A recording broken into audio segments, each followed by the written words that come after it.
అయితే గమ్మత్ ఏందంటే 10థ్ ఇది 9థ్ రోజు ఇచ్చినాం గదా! 10థ్ రోజు పేపర్‌లో వచ్చింది. అయితే నేను ఎవ్రీ ఇయర్ 10థ్ రోజు మేము ఆహ్, మౌనం పాటిస్తాం అన్నట్టు. ఎందుకంటే మెహర్ బాబా 1925లో అదే దినం నాడు ఆయన మౌన దీక్ష పట్టిండు టిల్ హిస్ డెత్ ఇన్ 69 44 సంవత్సరాలు ఆయన మాట్లాడలేదు. మౌనం. మౌనమే. అయితే మా ఫ్యామిలీలో అంటే మా మిసెస్ వాళ్ళ ఫ్యామిలీలో ఆయన డివోటీస్ ఉన్నారు. ఉన్నారు. ఇక మిసెస్ కాబట్టి మేము ఒక సంవత్సరానికి ఆమె అడుగుతుండే ఇద్దరం కూడా ఈ మౌనం పాటిస్తుంటిమి. ఆమె ఎక్స్‌పైర్ అయిన తర్వాత కూడా నేను అది పాటిస్తున్నానన్నమాట. ఓకే. ఎవ్రీ 10థ్ జూలై. అది ఒక సెంటిమెంటల్‌గా అయిపోయింది అది. కాబట్టి నేను 10థ్ జూలై రోజు మిడ్‌నైట్ అంటే 9థ్ మిడ్‌నైట్ నుంచి 10థ్ మిడ్‌నైట్ వరకు ఉండాలన్నమాట అది. అయితే నేను ఆ రోజంతా మౌనంలో ఉన్నాను.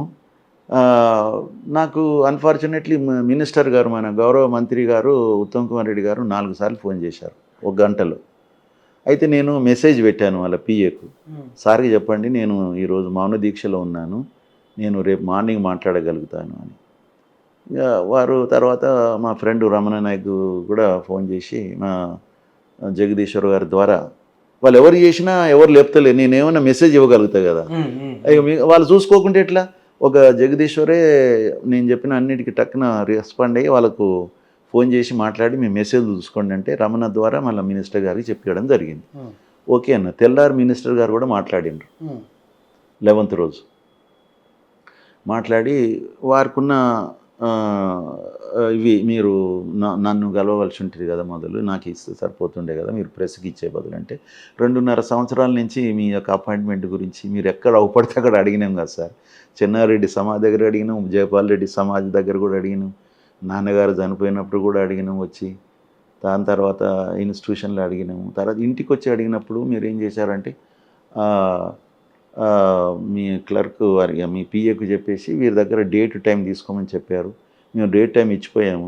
ఎంక్వైరీ చేస్తే సార్ ఇంకా అప్రూవ్ చేయలేదని అన్నారు. 4-5 సార్లు చేశాము. ఇక నేను అతన్ని సతాయించదలుచుకోకని ఆపేశాం. కానీ ఇప్పుడు మేము ఇవ్వడానికి కారణం ఏంటంటే రైతుల నుంచి వచ్చిన ప్రెషర్, తర్వాత మా యొక్క అసోసియేషన్లని ఏంటిది, వాట్ ఈజ్ అవర్ రోల్? మనం ఇట్లా ప్రేక్షకుల లెక్క ఉండవలసిందేనా?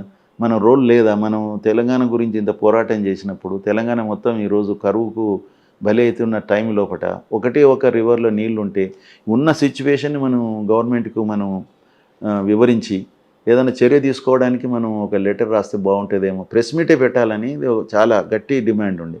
ప్రెస్ మీట్ బదులు ఒక మన భావం ఏదైతే ఉందో లెటర్ రూపకంగా చేద్దాము అని చెప్పేసి దానికి 2 రోజులు మేము దాన్ని చర్చించి తర్వాత భాషలో కూడా ఎక్కడ కూడా ఎలాంటి నెగటివ్ పదాలు రాకుండా చూసుకొని చాలా జాగ్రత్తలు గవర్నమెంట్కు సమర్పించిన. గవర్నమెంట్ అంటే ప్రజలకి మేము press release we are not address that letter to anybody. అది ఇమీడియట్గా ఎందుకంటే ఫైర్ లెక్క జనాలు ఎదురు చూస్తున్నారు అన్నట్టు. వాళ్ళు చెప్పారు వీళ్ళు చెప్పారు కాదు, అసలు ఇంజనీర్లే చెప్తున్నారు ఇప్పుడు నీళ్లు వదలాలని, నీళ్లు వదలొచ్చని, ఏం కాదని చెప్తున్నారు కదా అని. ఇంకా దాని గురించి పోరాటం చేసే వాళ్ళకు ఇంకా ఊపు వచ్చినట్టే ఉండొచ్చు. వాళ్ళు ఏ పార్టీలో ఉండొచ్చు, మద్దతు దొరికితే మాట్లాడతారు. మరి ఇప్పుడు టెక్నికల్ మద్దతు దొరికింది వాళ్ళు. అయ్యే వరకు అట్లా అది అంటే అవసరం అట్లనే ఉన్నది, వాళ్ళకి టెక్నికల్ మద్దతు కూడా దొరికింది. కాబట్టి అంటే తెలంగాణ ఉద్యమంలో ప్రముఖంగా పార్టిసిపేట్ చేసినటువంటి తెలంగాణ రిటైర్డ్ ఇంజనీర్స్ అసోసియేషన్ నుంచి వాళ్ళకు ప్రభుత్వానికి లెటర్ ఎప్పుడైతే పోయిందో దీని గురించి పోరాటం చేసేటువంటి శక్తులన్నిటికీ కొంత మద్దతు దొరికింది. అందుకనే అది వైరల్ అయింది.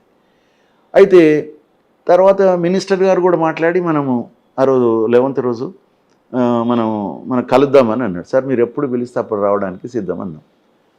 కానీ అదే రోజు సాయంత్రము సీఎం గారు ప్రెస్ మీట్ పెట్టి అసలు ఏమిటి అసలు అని పర్సనల్గా నన్ను కొంచెం విమర్శిస్తూ వీళ్ళు ఇప్పుడు ఏదో సన్నాయి నొక్కులు నొక్కుతున్నాడు శ్యాంప్రసాద్ రెడ్డి, నేను చెర్లపల్లి జైలుకి పంపకపోవడం అనేది నేను చేసిన తప్ప అనేది ఒక పర్సనల్ విమర్శ. వీళ్ళందరూ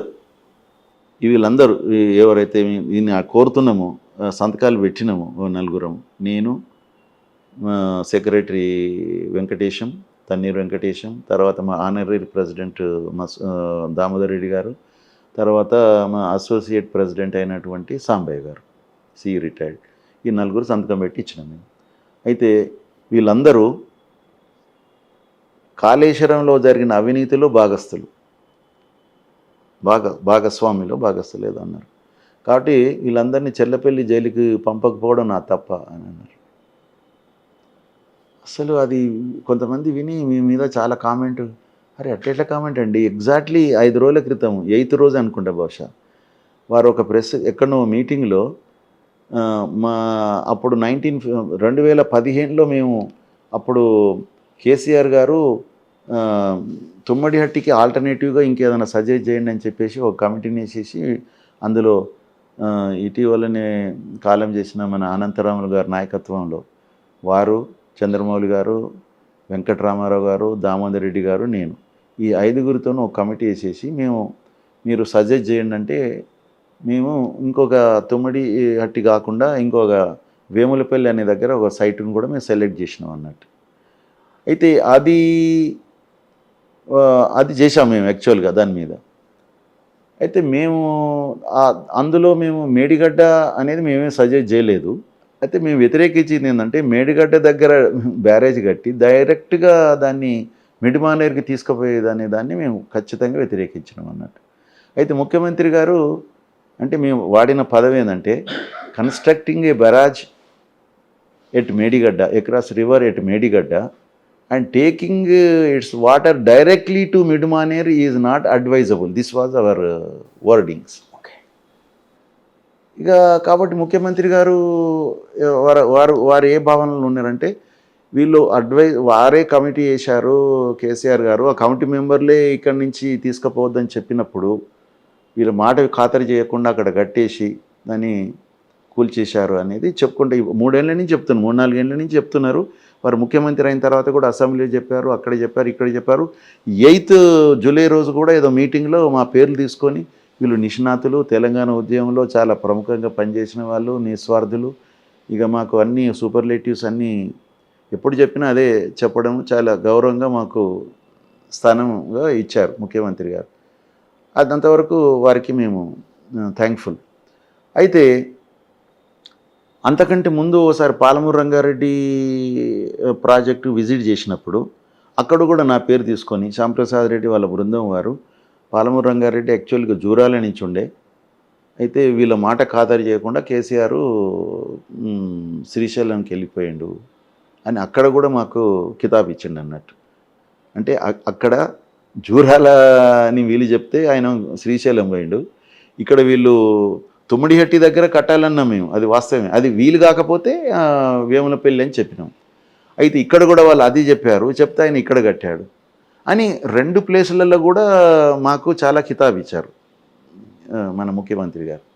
కానీ 5 రోజుల తర్వాత ఎక్దమ్ ఇది ఎప్పుడైతే మేము ప్రభుత్వానికి ఒక ప్రతిపాదన, ఎంతో వినయంగా మేము ఇచ్చినటువంటి ప్రతిపాదన చూసి వీళ్ళు తెలంగాణ వాదుల ముసుగులో బీఆర్ఎస్ కార్యకర్తలు అన్నాడు ఏదో అని వీళ్ళు అసలు శ్యాంప్రసాద్ రెడ్డి గారు ఆ రోజు వేములపల్లి దగ్గరని చెప్పి తర్వాత ఈరోజు ఇక్కడ దీన్ని స్టార్ట్ చేయమంటున్నారు ఏంటి? వీళ్ళందరినీ చెల్లపల్లి జైలుకు పంపకపోవడం నా తప్ప, వీళ్ళని శ్యాంప్రసాద్ వీళ్ళందరినీ వీళ్ళంతా ఒక కిలాడి కమిటీకి చైర్మన్ కేసీఆర్ గారు, అందులో మెంబర్లు ఈ రిటైర్డ్ ఇంజనీర్లు, ఇక వారు మన ఈటెల రాజేందర్ గారిని, హరీష్ రావు గారిని తీసుకున్నారు. ఏంటి ఎగ్జామ్ను మేము పరేషాన్ అయిపోయినాం, అసలు ఇదేంటి, అసలు మేము ఇచ్చింది ఏంటిది, అసలు మేము చేసింది. మేము అట్లా అనుకుంటే కేసీఆర్ గారు ముఖ్యమంత్రి ఉన్నప్పుడు దాదాపు 10 సంవత్సరాలు ఉన్నప్పుడు వారు తీసుకున్న, మేము చెప్పిన దాన్ని వారు వినక వారు తీసుకున్న నిర్ణయం వ్యతిరేకంగా మేము దాదాపు 18 లెటర్లు రాసాం. 1 కాదు 2 కాదు 18 రాసాం అన్నేళ్లలో.